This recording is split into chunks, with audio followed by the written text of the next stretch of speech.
You're listening to the Silicon Valley Podcast. I'm very excited for this week's episode of the Silicon Valley Podcast. Well, one, this is the first time we've had three people on the show, but what they are working on, what they're doing is they are impacting. They're impacting at a global scale, and we're going to learn about that. But before that, Dan, Mike, Julieta? Yes. Can we hear a little bit about everyone's background, everyone's career up until this point before diving into the changes that everyone here is making in the world? Dan, you got the mic. Do you want to start? Sure. Tell us about your career up to this point. So I was lucky enough to start my career at a company called Bloomberg, which people are very familiar with now. It was a much smaller company when I joined. I was there for 21 years in total. And it was quite a magical place because I think it had a lot of the right values around customer service, around innovation. And one of the most magical things was this unbelievable global network.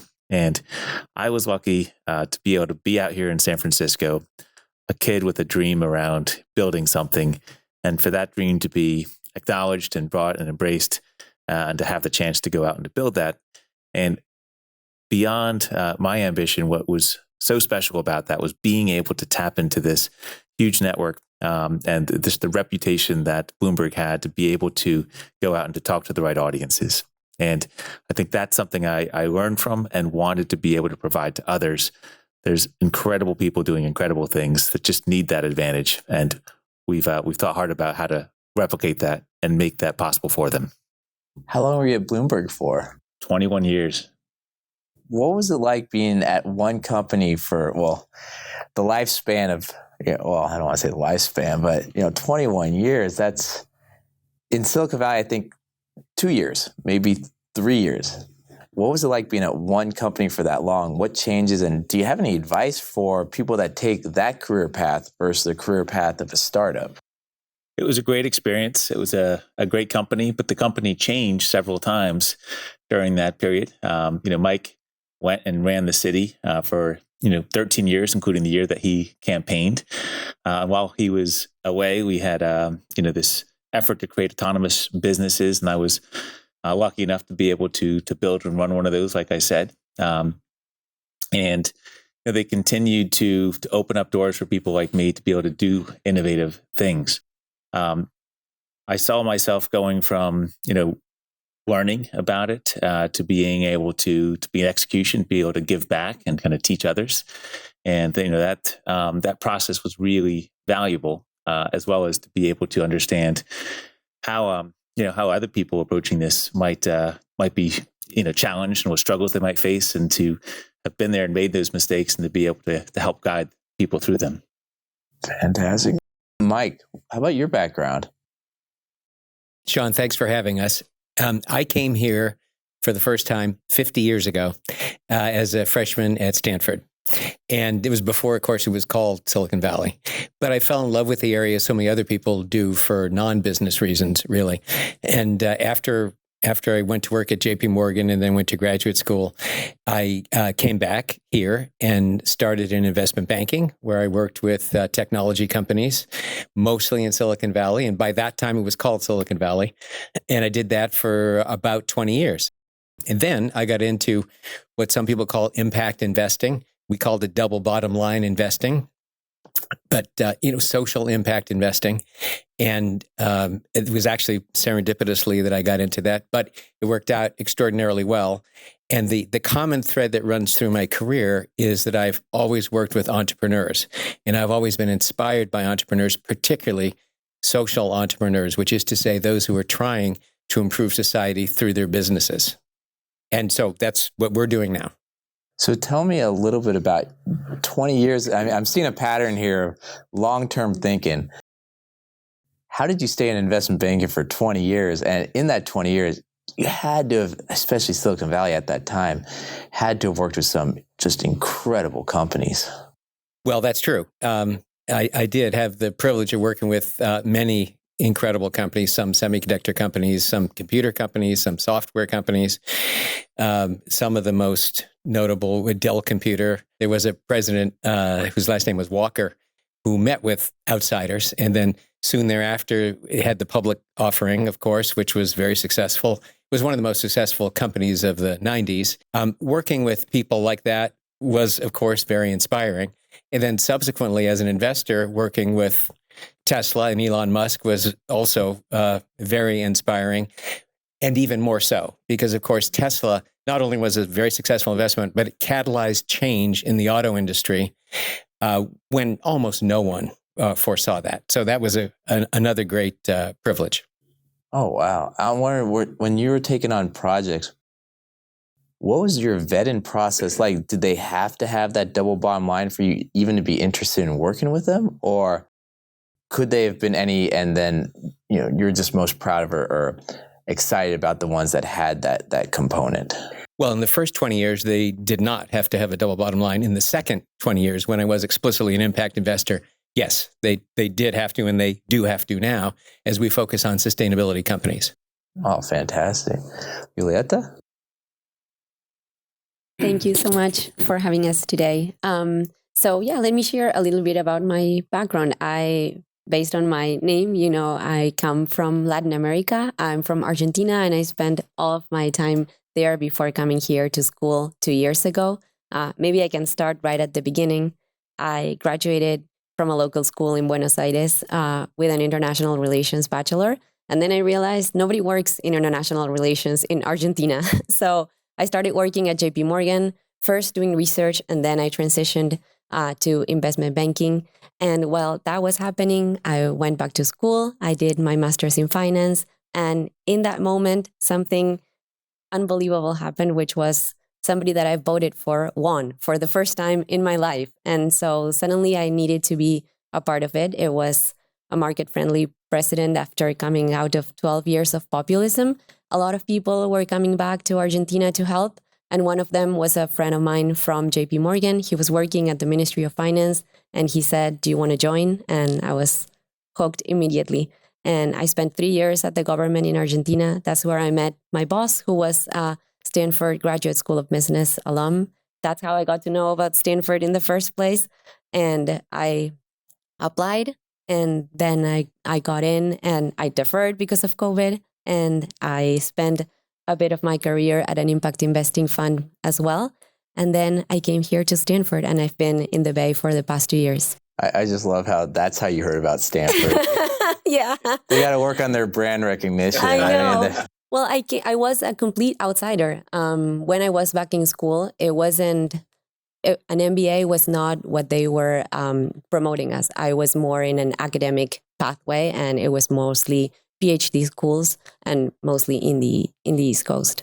So with everyone's background here, two investment bankers, Bloomberg, which is more or less, how does that background kind of prepare everyone for what they're doing right now? And actually, Dan, do you want to talk about a little bit what you're doing right now to give context, and then we can go from there?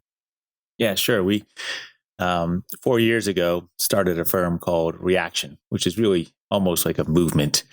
And this began with 200 executive leaders on campus at Stanford that first off wanted to continue to learn and stay connected with Stanford, with innovation with each other. Second, wanted to build something together and leverage all of the different talents and access. And third, most important, was to do something that had purpose and to tie back to that mission that Stanford has around changing lives and organizations, particularly changing the world. And what was unique about this group was that they were from 50 different countries in every continent, every major financial center. And so you had a lot of perspective on the world, a lot of diverse thinking. And what we came back with was we could take what starts here, elevating the innovations, the kids like me that have great ideas that can solve problems differently than others, and help to elevate their voices in a way that they're connecting with the different regions and industries that they can impact, and to help to scale those, and so that more lives are being changed faster. And that was the whole ambition, this new world order, this new world innovation, and to be able to help create that, to help foster that. And what we set as a mission, as a measure of success, was to improve 1 billion lives within this decade by scaling innovations that change the world. And we went out and we invested in a number of climate tech and health tech and ed tech and some Stanford AI plays that were doing some great things to improve society. And proud to say that as a result of that, we'll help to improve at least 1 billion lives, potentially even exceed that goal. That's incredible. Okay, so tell me I'm curious, well, what are some of the key takeaways that differentiate this approach than others? And I'm really curious, help 1 billion lives. In what way are you helping 1 billion lives? So we focused on things that are really macro in terms of the problems. One is there's a lot of health problems throughout the world. And, in the developing countries, even just getting vaccinations or health crisis response, there's heart disease, there's, mental health, chronic disease. Each one of these impacts billions of lives. So we try to focus on solutions to those macro problems that didn't have any borders to them. The more places they could get, the faster they could get, the more lives they could improve. We also saw climate change increasingly as a problem that was not just impacting all 8 billion people on the planet, but if it persists, if it continues to go, the domino effect on health, on education, on equality will be worse than anything we've ever seen before. And we didn't want that to come into play and not just cause problems, but undo everything that we'd worked towards. So if someone else would like to answer, how does that Stanford ecosystem, how do those connections, how does this web help? And what does it allow that someone that has the same vision someplace else, can't do, but because of this group, you're able to? I think, when it comes to the Stanford ecosystem, it's because I heard no one knows about it. I heard outside this little bubble, Silicon Valley, the brand's not there yet. I think, Mike, you could probably give some perspective on what people don't know about it is how it's developed to what it is today. Well, there are many factors, but after World War II, the provost and the president of Stanford, Terman, who was the dean of the School of Engineering, then the provost, and Wally Sterling, the president, aggressively and effectively worked with the private sector and here, which of course was growing at the time, and embraced it. And unlike some of the other highly selective institutions, perhaps those in the East, they were not afraid of working with industry and thought that actually that was a good thing. And so that has continued through today. It originally, a lot of it was funded by the Defense Department of the United States, and many of the companies that grew up first in Silicon Valley were, at least in part, defense electronics companies. Obviously, then you had Silicon Valley, meaning semiconductor companies, semiconductor equipment companies, the software business, the internet boom, and now sustainability. But that thread of wanting to have an effective partnership between academia and government and the private sector has never changed. And I think the world is better off as a consequence. Julieta, what brought you here? And not only that, but what's keeping you here? Why not go back to Argentina where everyone can say my name in Spanish, Sean, which is the only spot in the world where they can say my name in Spanish. And so I love the Argentina Spanish. For sure. Yeah. So thank you for asking. I think when I started to think about coming to Stanford, I wanted sort of to bridge the gap between two things that I have dedicated my career to, which was my social work at the government and the knowledge that I've gained in finance. And that's how I came to Stanford with that in mind. And as I told you before, I had to defer my program. And it was by chance that I was connected by one of my friends in the program to this impact investing fund. And so I got to try mirroring those two things for a little while. And then I got the luxury to start thinking, okay, what in the impact space am I passionate about? And it's sort of in hindsight that I was able to connect the dots. I'm a vegetarian, and I was reading all the time about food technology here in the Bay. And I was thinking, how are we going to get people to eat no meat coming from an agribusiness country and thinking, oh, they are creating meat in a lab or they are fermenting proteins? How does that work? And so essentially, I came here to actually see that firsthand in the lab so that I didn't have to be reading about it at home.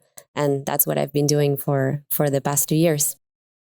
Fantastic. And I'm curious about, I just want to go back to the topic of impact invest and make the difference. how has impact investment changed over these years? I mean, Mike, going back 20 years of investing in impact investment versus now, what has been kind of this evolution? What's changed? And I guess also kind of what would be considered impact investing? Because it almost seems like anything can fit in that category if you're clever with your wording. I think that's true, that it's a term that means different things to different people. To us, what it means is investing in companies that are sustainable and that will improve the sustainability of the planet and that we believe can generate market rates of return. So it is not a substitute for philanthropy the way we invest. So we are looking for, you could say, a double bottom line. It's true that that term is vague, but that's the way we define it and we practice it. Can you provide an example? Well, to me, the very best one is Tesla, because a reason that was so successful. Of course, the entrepreneur is uniquely talented, but also the company took advantage of U.S. Department of Energy loan guarantee program, which in fact we helped them get the loan guarantee that helped them, and we helped them find their manufacturing facility in the East Bay, the very first one, the former NUMMI manufacturing facility. So by working with them, we helped them become successful. Of course, it became more successful than I even thought that it would be. And of course, now it's an extremely powerful brand. But what is most notable is that it's catalyzed change in the world and in the economy in a way that I believe almost no one had anticipated. So with these investments, going back, and Dan, Julieta, I'm just kind of curious, when you're looking at investment, so it has to have sustainability, but it's got to have that return. How is that balance? Is it one of those things where, okay, this has a little bit good for the planet, but a lot of return, or a little bit of return, really good for the planet? How do you look at that balance to say yes or no? Or I guess what I'm trying to say is, what's that investment thesis criteria? Is like, this helps 500 million lives and gives us this potential return, or huge return helps 100 lives, that's good enough? Like, where is that in the investment committee conversations? So I think there's actually three components to it. The next half hour is to answer that question. So, I mean, I think of it in these three C's, right? There's the capital return, there's the change it can drive, that's potential to drive, but kind of the connective tissue in the middle is the community. And when you say drive the change, well, who needs that change? Who can benefit from that? And who can we help? And by connecting those innovators with the different industries or leaders that they can help, that's benefiting obviously those innovators. And then vice versa, the companies that have made these commitments, that are really thinking about their next generation, more sustainable companies, and they want to connect with the right innovations and the right founders to do that, you're able to create that as well. And if that win-win is there, that's what really makes it a ability to not just drive the change, but to create the value. So is there a certain amount of change that you're looking for, or a certain amount of, I guess what I'm trying to say is, how big of a change has to be made or potentially made for you to get excited about that project or that company? It's a good question, because obviously it's such a broad topic, but ultimately it all comes back to emissions. And if the more emissions that something can reduce at scale, think about if you were wildly successful at the end of the decade, what impact would that have on the environment? How much of a reduction, or how much of an avoidance, or how much of a carbon removal could you accomplish if we're able to reach that? And then the question is, well, what's the first milestone towards that number? And do we believe it? Can we help to drive it? Can we see that first milestone coming true? And if not, how can we help to overcome it? And if so, how do we get to that, and so that we can drive past it? So say someone comes to you with a company, and they say, this company is going to help this many people. Do you then take that and go to this broad network of Stanford alumni and go, hey, if we invest in this, who here in this network can help, and how are you going to help? Or like, how does that process go from the company reaching out to you reaching out to the network? But quite frankly, the company reaching out to us will understand what their business is, and then we don't want to be a passive investor. We want to be a active contributor to their success, to their journey. It's like to say, if you want to share in the reward, you need to share in the journey towards that reward. So then, question there, and feel free anyone to answer. So you're not just writing a check; you're also opening doors and kind of almost given the path of the company of go in this direction, or here's some alumni to talk to. They'll open up these channels for you. I mean, how much value add is there with this group versus just a check? I think that's the whole point. These founders have a lot, particularly the great innovations. They can pick where they're going to take money from. Someone said, an entrepreneur who's a great entrepreneur gets to choose who they make rich. And I wish that was always the case, right? But at least that's always the desire. I want that on a t-shirt. Why would they pick any partner? And I think they were really looking for the right partners to be able to drive their business forward. And when you look at a typical VC setup, it's a local setup, and usually they'll have a local network and to some extent a national network. The difference, I think, with these climate solutions is that they're very tangible. They're deep tech, they're hard tech. If you put something out into the internet, like we've all gone up in Google and Zoom and so forth, and those can just scale through smartphones and internet. But now, a climate tech, something like plastic or materials or clean energy, you need to go out and be able to talk to the right enterprises that can help be the partners for that. Just like I said, Bloomberg was magical because you could have those conversations with the right enterprises and take an idea from the R&D group into the world. They need that same superpower to be able to change the world, to drive it. Reaction has to be able to create that advantage. It has to be able to find the right people in the right regions, open those doors, make those introductions, be contributing to the success, to the journey, if you will. And so, seeing that evolve isn't going to happen just over the internet, over the ether. It's going to evolve because of opening the right doors at the right time. Now, is there? Oh, sorry, Mike. You want to add to that? If I may add, earlier you asked a related question about how do we look at companies as to what's the potential social impact and the potential financial return. We do not view it as a trade-off. No company is going to make a significant impact, no matter what their plan is, unless it's successful. So there is a lot of time and attention given to impact measurement, which is a good thing and it needs to be done. But at the end of the day, what matters is if it's successful. And so that's why what Dan just described is our unique attempt to help our companies be more successful or as successful as possible.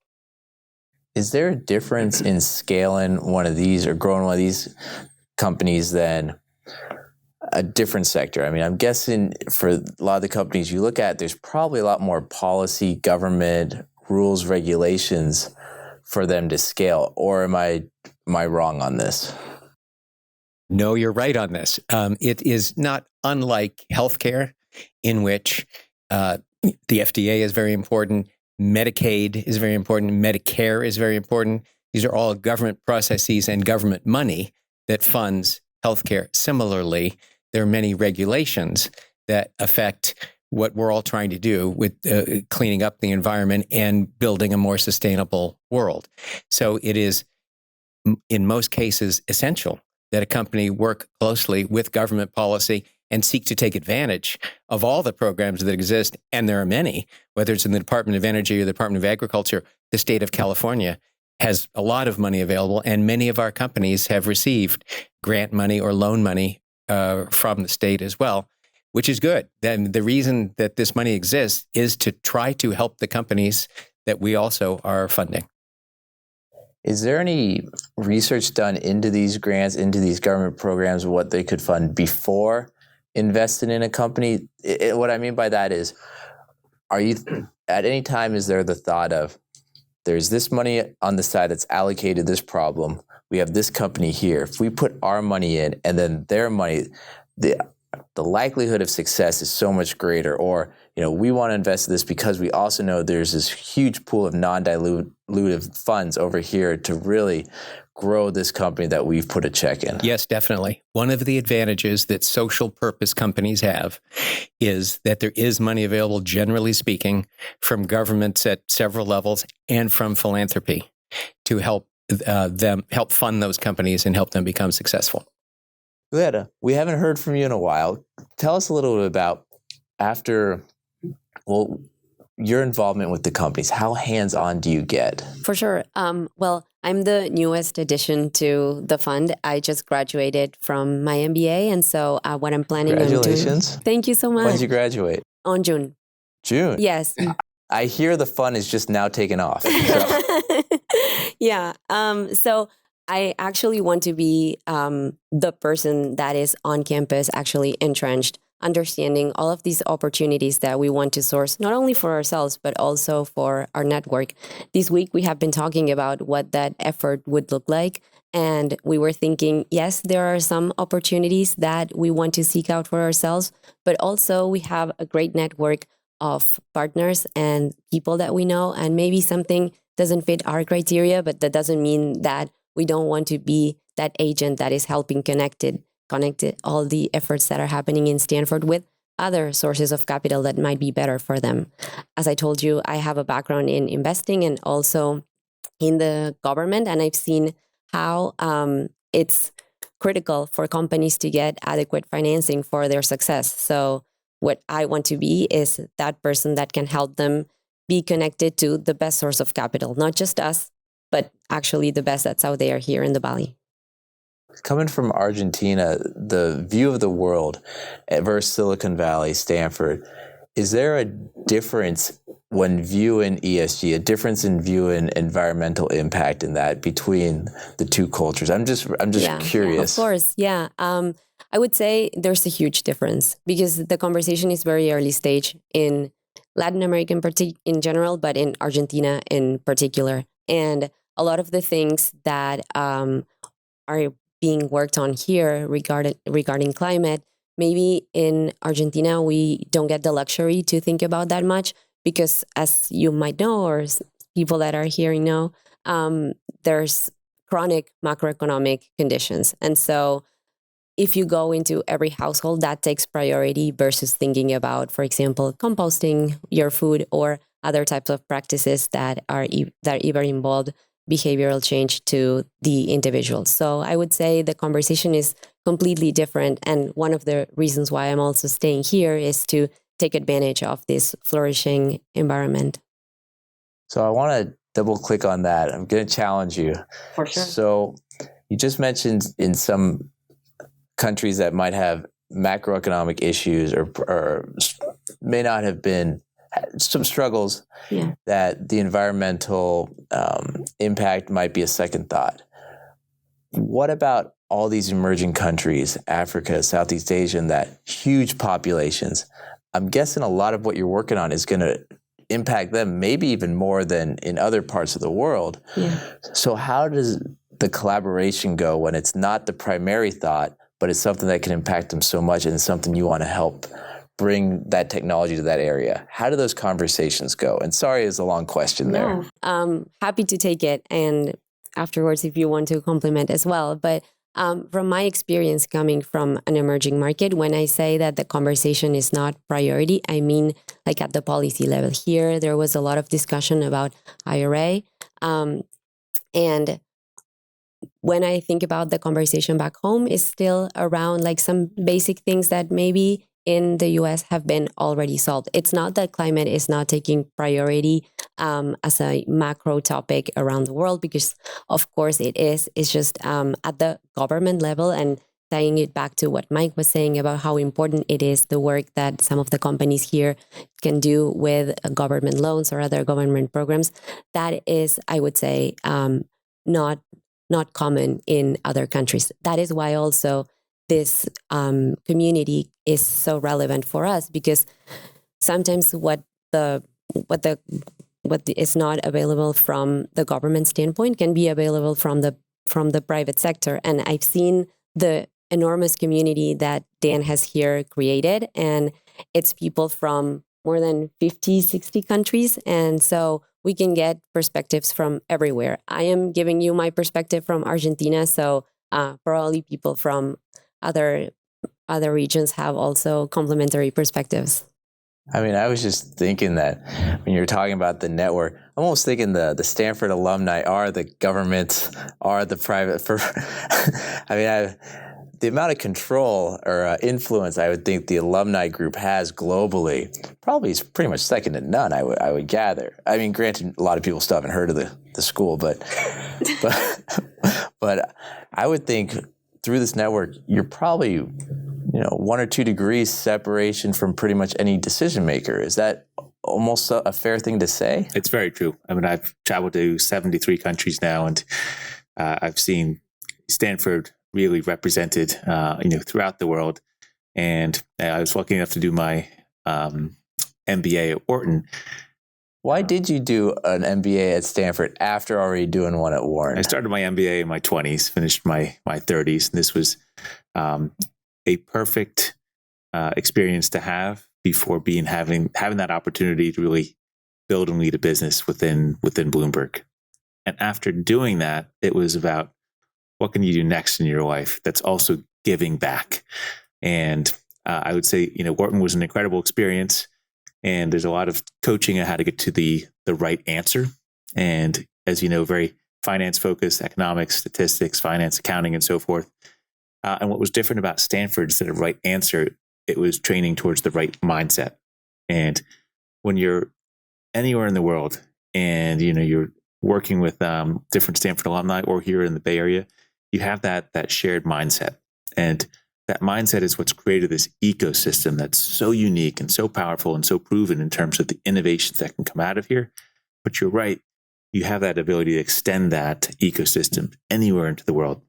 There's an expression you probably have seen on campus, fear the tree, which is basically we're here to beat you. We're here to beat the competition. We have our school rivalries, and we want to see Stanford win.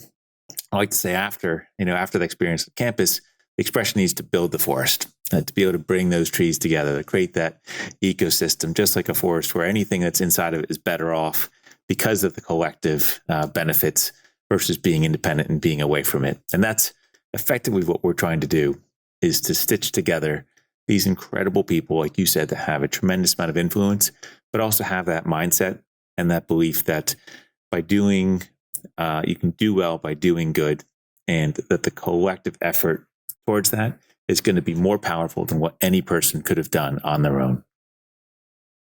Anyone would like to add to that for the next question? Okay, now I'm really curious. Can you share maybe each person or an example of a company that you've invested in or worked with and the problem they're solving and that technology that's exciting you?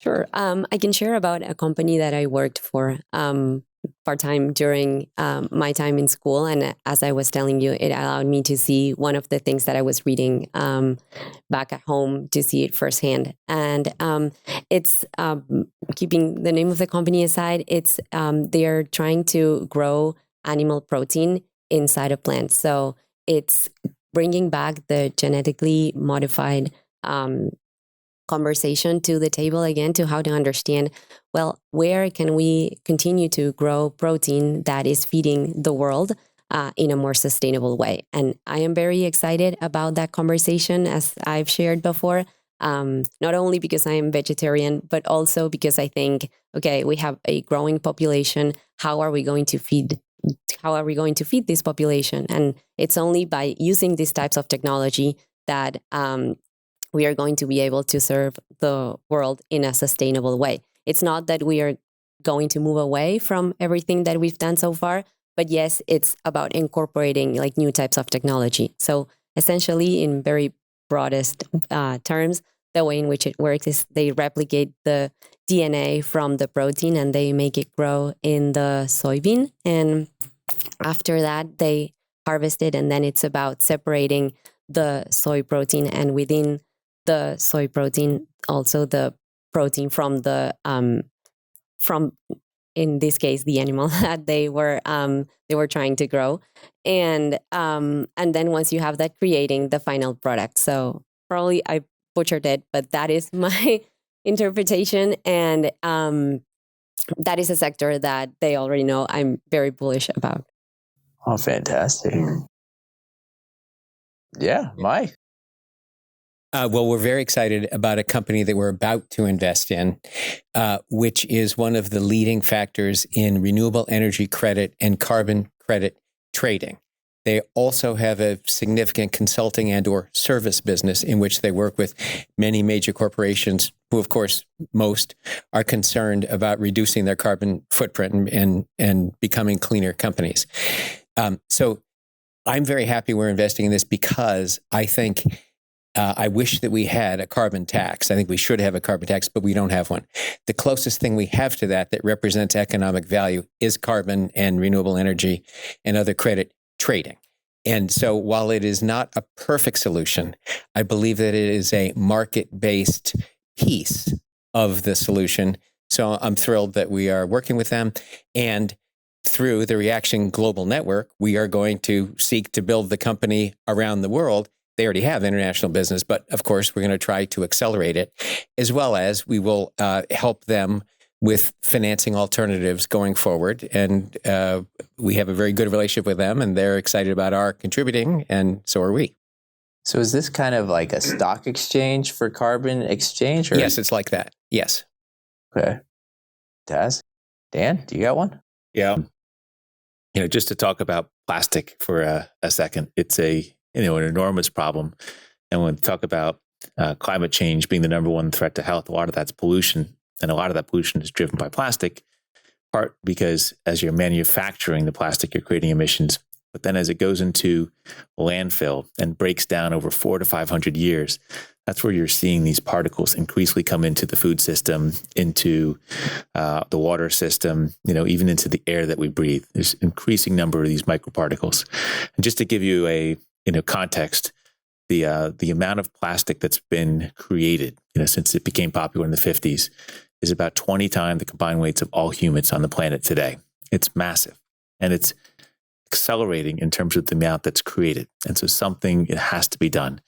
Another problem is methane. And as you know, methane can be 20 to 80 times as harmful to the environment as carbon. It's not as talked about as much, but it's an enormously difficult problem. And so we invested in a company that's sequestering methane in the process of creating their biodegradable plastic. And they're able to, create that plastic in a way that's carbon negative because of the methane sequestration. Essentially, they've piped themselves into a wastewater treatment plant. They're then feeding that methane to bacteria called methanites, or the name, that eats the methane, that then multiply, expand, die off. And after washing away the membranes, what's left is this white goopy paste that can be dried and compressed into the plastic pellets used to create clothing, biodegradable soap dishes. And most recently, they won the contract with Allbirds, many people here in the Valley are familiar with, for the first net zero shoe, being able to take a negative, a carbon negative component, offset anything that's positive to have a net zero result for the first time. What we would love to see is for this type of technology to be able to scale. The trillions and trillions of pounds of plastic that are there and being created, it's such an enormous problem that you need to be able to see this technology replicated, which their strategy is somewhat similar to what I like to think of as the Coca-Cola bottling strategy of being able to prove its efficacy and to commercialize it in its first plant, and then to be able to license that all throughout the world, which is where Reaction can help most, of opening up doors in all different places. There's an abundance of methane in the world. There's, an abundance of this bacteria. And so the ingredients are there. The desire for people to have biodegradable plastic instead of keep on backfilling and piling on literally to this landfill problem that we have is there. And it's just about being able to turn that into an option to create that plant, to be able to create that manufacturing capability, to start distributing stuff that's going to be positive in terms of the impact of the planet, and biodegradable, not adding to the landfill as it's been done over the past 7 decades. That's just really interesting. A net zero product. Do you think that's going to, I don't know, I'm not sure how far in the future, 10, 20, 30, do you think that will almost become like a standard, maybe like some buildings have the LEED certification, but the net zero product certification for companies. I guess what I'm trying to say is, how do you see the evolution of how the ESG is going to evolve over the next 5-10 years before wrapping it up?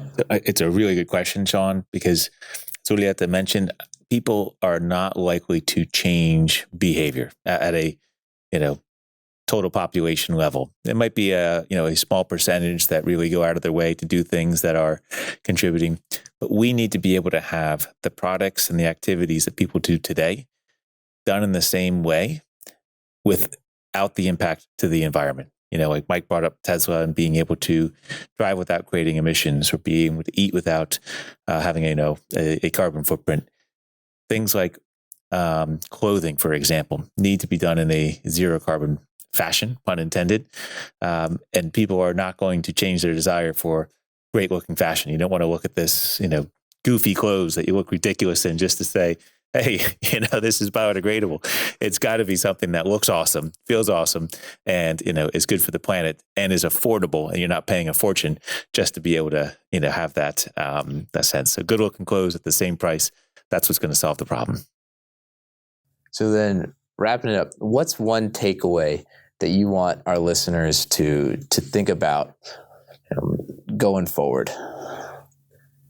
I'd say, there's such an opportunity at this point, a bigger opportunity than it's ever existed before, for local innovators, whether they're here at Stanford or anywhere at the world, to be able to change the world, to be able to have these superpowers around the ecosystem, around the policies that are there, around tapping into global networks like Reaction that can take these incredible ideas and execution efforts and turning it into something that's a true world-changing innovation. Mike, Julieta, anything to add? I'll simply add that I think it's a privilege to do what we do, which is to try to help address the huge problem that is so evident all around us of global warming and all of the environmental problems that we have. And I want to encourage everyone else to find a way to get involved with addressing the same problem. And you asked me before why I stayed here. And I think if I can have like 3 things that can summarize it also is, as a Latin woman, I know that starting lines matter, but don't define where I'm going. As a woman in finance, as I told you, I know that you need adequate funding for success. And as a vegetarian, I want to help leverage our planet's resources to sustain the population. So the reason I'm staying here, and the reason I think Reaction is the best place to do it, is because I want to help those entrepreneurs do it. And as we shared during this episode, I think we have assembled an amazing community around the world that can help scale what is already being created. So I'm extremely excited about that opportunity. All right. And if anyone wants to find out more information, what's the best way to go about doing it? Probably best to visit our website, which is just reaction.global. Fantastic. All right. So we're going to have that information in the show notes. And when I'm not the host of the Silicon Valley podcast, I'm an investment banker focused on mergers, acquisition, growth capital. Connect with me on LinkedIn. And I want to thank all our guests today for taking the time to be on this week's episode of the Silicon Valley podcast. Thank you, guys. Thank you. Yeah. Thank you very much, Sean.